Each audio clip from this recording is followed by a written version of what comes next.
Asambleísta Rolando Panchana tiene la palabra. Gracias, presidente. Tengo una presentación, por favor, si nos ayudan con las facilidades tecnológicas.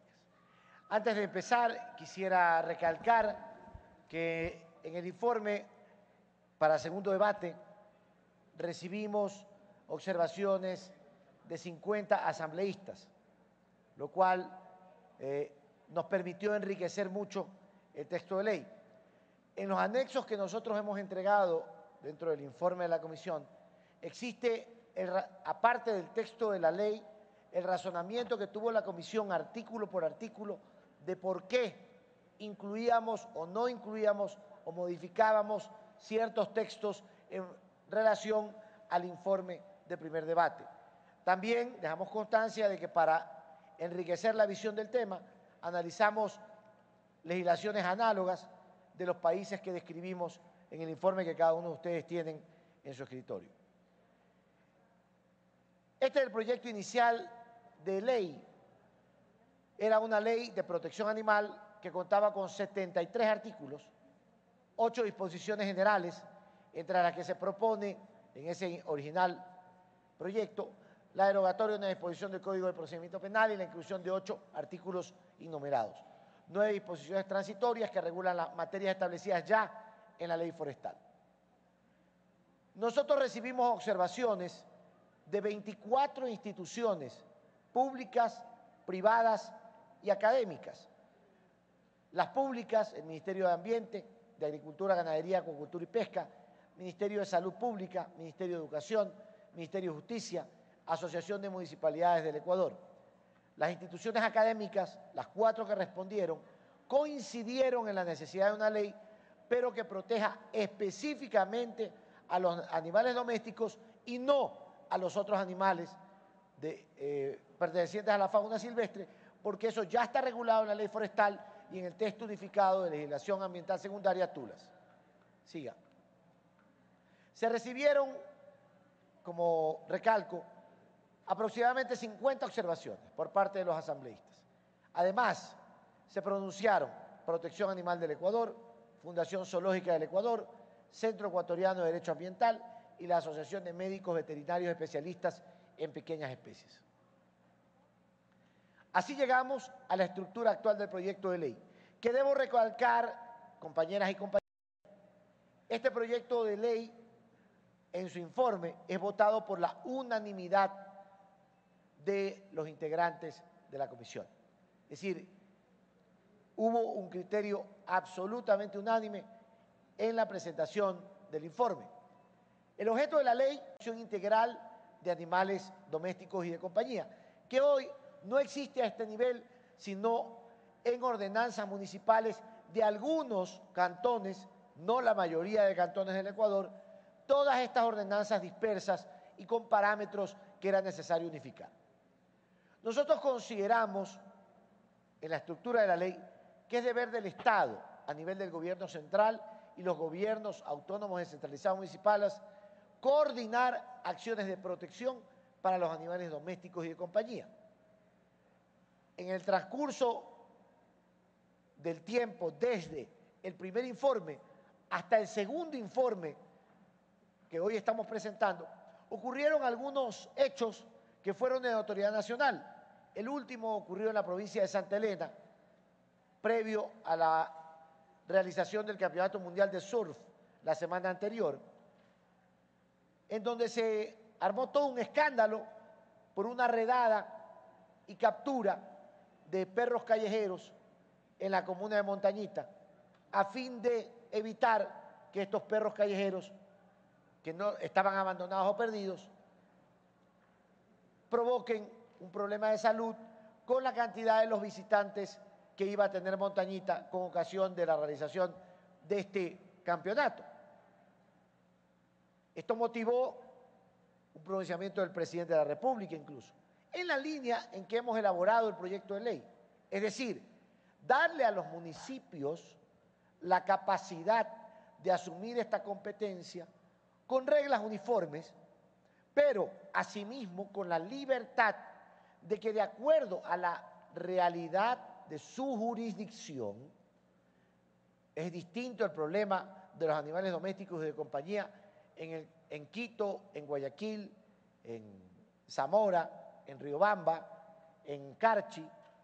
Es muy distinto. Entonces le damos la posibilidad a cada municipio de que adecue sus ordenanzas en torno a un marco general que está previsto en la ley. Este marco general establece, entre otras cosas, obligaciones a los propietarios, atender al animal, es decir, darle un estándar de vida absolutamente acorde al respeto de los derechos a la naturaleza, al respeto de su condición, esterilizarlo cuando sea necesario, vacunarlo como debe ser de manera anual para prevenir enfermedades, impedir su maltrato y sancionar su maltrato, entre otras.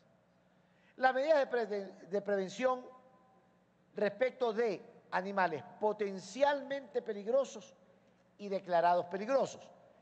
Estas categorías que utiliza la ley y las define eran necesarias porque no es lo mismo un animal potencialmente peligroso. Ejemplifiquemos con los perros. Un Rottweiler, un can Rottweiler, un perro Rottweiler, por ejemplo, es un animal potencialmente peligroso dependiendo de su crianza y es diferente a un animal declarado peligroso y absolutamente inadecuado para mascota. Se prevé la elaboración de un censo aquí van a ayudarse mutuamente el gobierno central y los gobiernos autónomos descentralizados municipales para el levantamiento de una línea base de información. ¿Qué ocurre con esto? Y felizmente todos los asambleístas que enviaron observaciones coincidían en que tenemos que partir de una base de una información veraz y elemental para establecer la cantidad de animales domésticos y por cantón.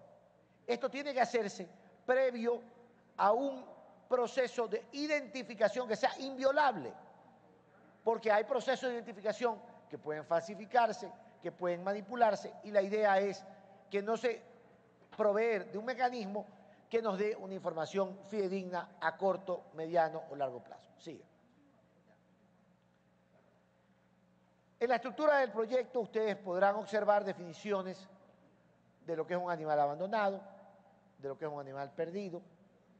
Hay un proceso administrativo de adopción de animales abandonados. Es decir, como la responsabilidad es municipal, como tenemos la información a disponibilidad en el escenario ideal, existirá también un proceso administrativo para aquel que quiera adoptar un animal abandonado, lo puede hacer con el fin de que se responsabilice de ese animal que se le está entregando.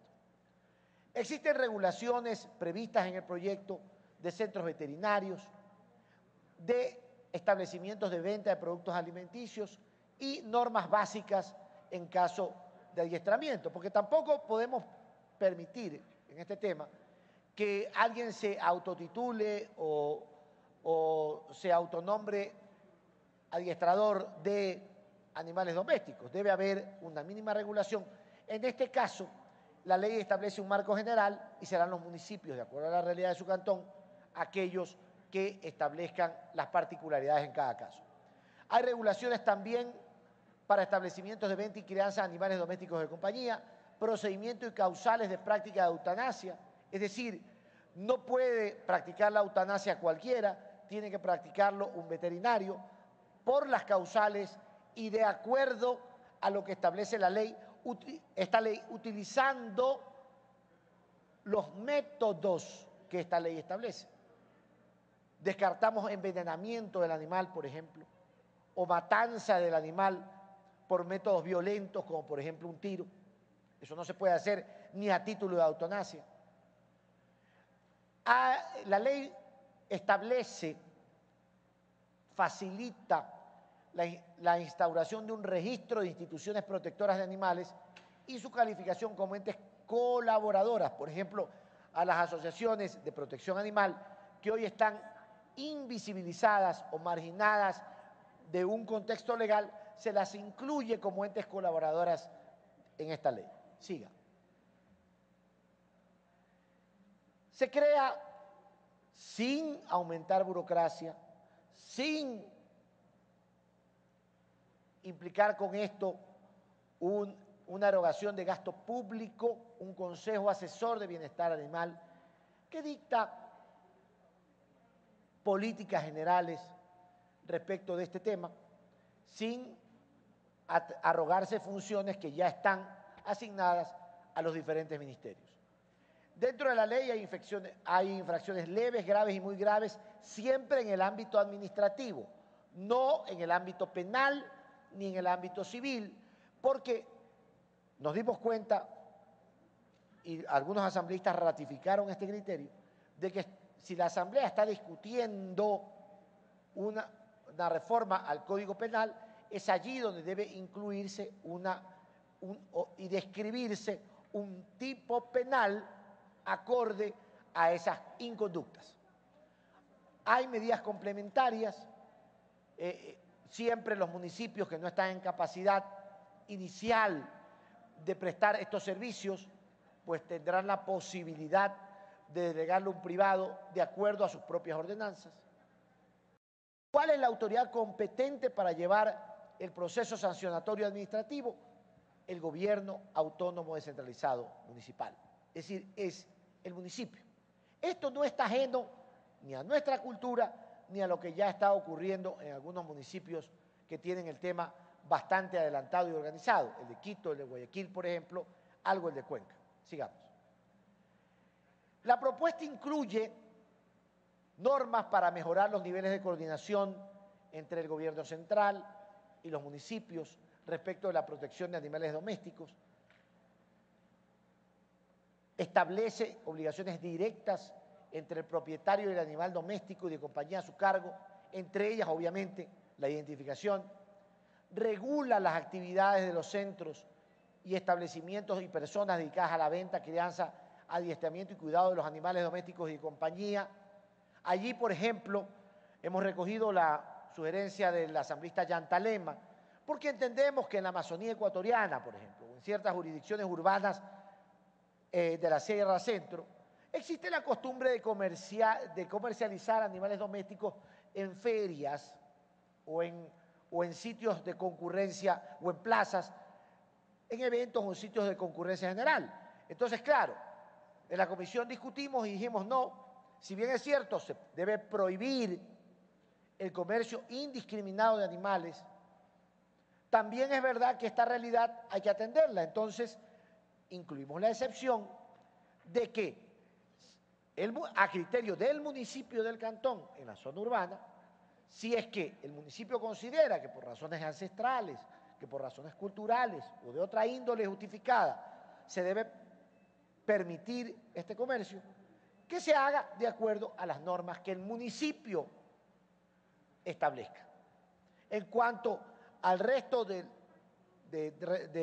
disposiciones generales, por ejemplo, se impide el comercio indiscriminado de animales domésticos en la calle, sin identificación, sin certificado de vacunación, sin que un veterinario establezca claramente si está apto o no para comercializarse. Se establece una edad mínima en el caso de los domésticos y específicamente de los perros y gatos para poder ser comercializados, es decir, respetando un periodo de lactancia y un periodo de socialización que es indispensable para no causar traumas en el animal.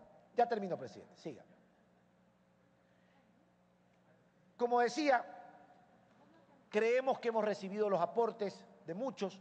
Hoy en la mañana acabo de recibir, ya por escrito, los aportes de María Cristina Cronfle, que lamentablemente no está presente, y de Cristian Viteri, que no está presente.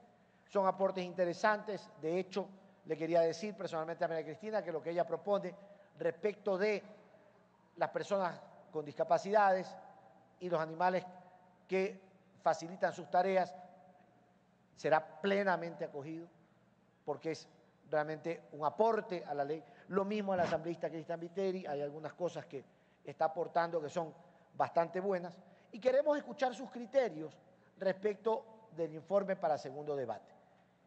Hemos tratado de hacer un trabajo que involucre a todos aquellos que se han interesado en el tema y creemos que el texto, sin ser perfecto, es bastante bueno y que con las modificaciones que ustedes sabrán expresar hoy, podríamos pasar a convertirlo en una ley de la República próximamente. Nada más. Gracias, señor presidente, compañeros y compañeras.